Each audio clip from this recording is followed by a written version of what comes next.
농가의 소득을 높이는 대안으로 주목을 받았던 친환경 농산물이 설 자리를 잃어가고 있습니다. 드는 비용은 많은데 판로를 찾지 못해 어려움을 겪고 있다는데요.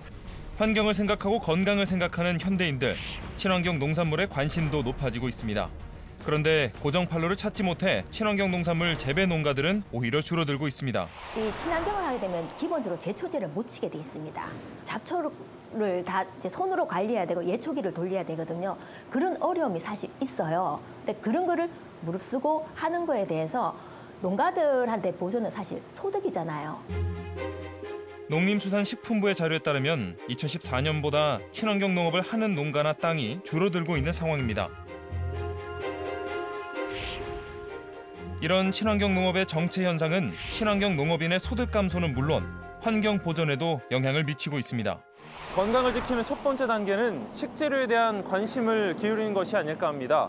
농약이나 화학비료처럼 인체에 해로운 것은 쓰지 않고 키워낸 친환경 농수산물을 얘기할 수 있겠죠. 그 고유의 맛과 향이 살아있고 또 토양 오염을 막아서 환경 보호에도 도움이 되기 때문에 많은 관심을 받고 있는데요. 그런데 이 친환경 농업이 정체되고 갈수록 출하량이 줄어들고 있어서 문제라고 합니다. 오늘 국민입법 제안 우리가 만드는 세상에서는 그 자세한 이야기를 알아보도록 하겠습니다. 고정적인 판로를 찾지 못한 친환경 농산물 재배 농가들이 줄어들고 있지만 소비자들의 관심은 그 어느 때보다 높은 상황입니다.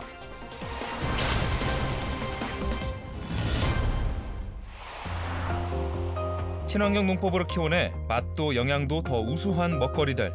그런데 고정 판로를 찾지 못해 생산량이 줄어들고 있는 상황. 이 같은 상황이 아쉽기만 하다는 시민의 이야기를 들어볼까요? 아토피로 고생하는 우리 딸아이 때문에 이 친환경 제품을 많이 구입해서 먹고 있는데 지금은 이 마트를 가도 친환경 제품 별로 없고 그래서 이런 거를 국회에서 좀 잘 좀 하셔갖고 친환경 그 제품을 많이 활용 좀 해갖고 우리 앞으로 그 미래 우리 아이들에게도 좋은 먹거리가 좀 식탁에 올라와서 맛있는 밥으로 건강한 삶을 살았으면 좋겠습니다. 실제로 친환경 농산물의 출하량은 2016년을 제외하고는 2011년부터 지속적으로 감소하고 있습니다. 2011년 110만 톤이던 친환경 농산물의 출하량이 2018년에는 45만 톤으로 절반 이상 감소한 건데요. 이 친환경 농산물에 대한 국민들의 많은 관심에도 불구하고 왜 이런 현상이 벌어지는 걸까요? 친환경이 아닌 먹거리들이 친환경으로 등장해 소비자의 신뢰를 잃었고 그 결과 생산량이 줄어들게 된 겁니다. 하지만 정성으로 키워낸 친환경 농산물의 가치는 재배 농가의 정성과 미래 환경을 살리는 금액까지 포함돼 있죠. 그렇다면 친환경 농산물이란 정확히 무엇일까요?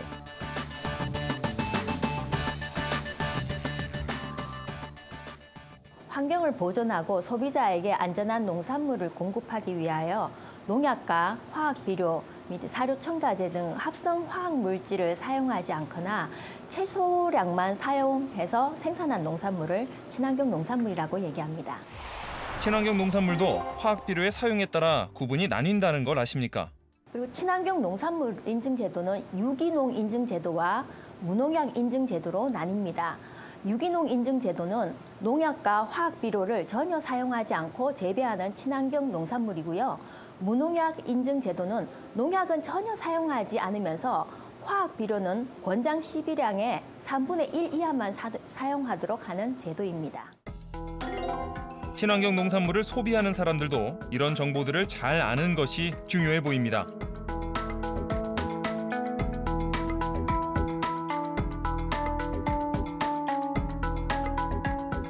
그렇다면 몸에 좋고 환경도 살릴 수 있는 친환경 농산물을 좀 더 합리적인 가격으로 많이 만날 수 있는 방법은 무엇일까요?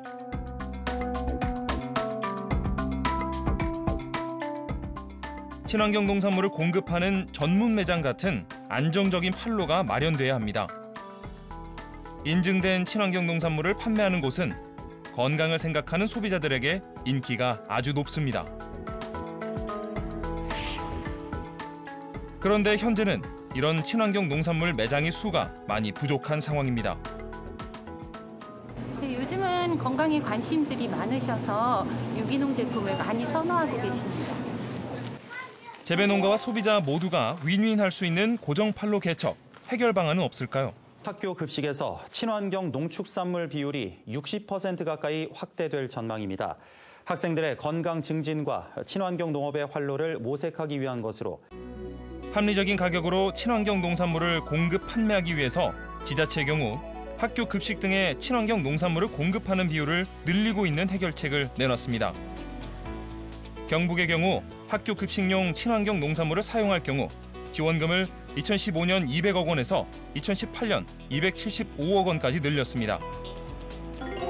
또한 친환경 농산물 인증품의 우선 구매 대상 기관 및 단체를 학교, 군대, 유치원 및 어린이집으로 확대하자는 개정안도 발표됐습니다.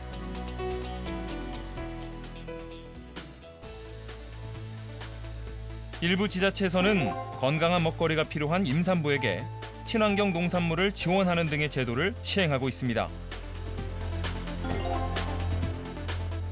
친환경 농산물의 비싼 가격을 낮출 수 있는 고정 판로를 확대하는 노력과 더불어 비싸고 믿을 수 없다는 소비자의 인식도 바꿔나가야 할 것 같습니다.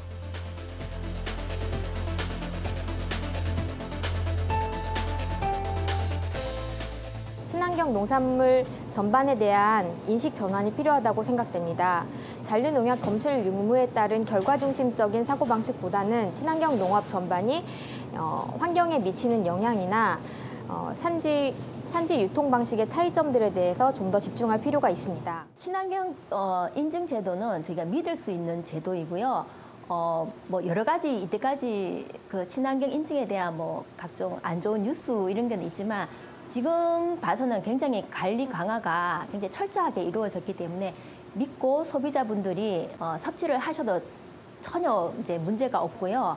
그리고 저희 같은 이제 공무원들도 그 친환경 농산물에 대한 현지 지도나 그런 관리 이런 거를 이제 철저하게 하고 있으니까 믿고 소비하셔도 좋을 것 같습니다. 친환경 농산물 소비 확대를 위한 다양한 노력들이 지속되고 우리 국민들이 더욱 똑똑하게 친환경 농산물을 구입할 수 있는 방법들이 알려져서 우리 국민과 환경 모두 더욱더 건강해지기를 국민입법 제안 우리가 만드는 세상이 응원합니다. 친환경 농산물은 토양 오염을 막을 수 있고 우리 몸에도 또 환경 보호에도 큰 도움이 되는 셈입니다. 친환경 농산물의 공급을 더 늘려서 온 국민이 건강해지는 그날이 오길 기대해 봅니다.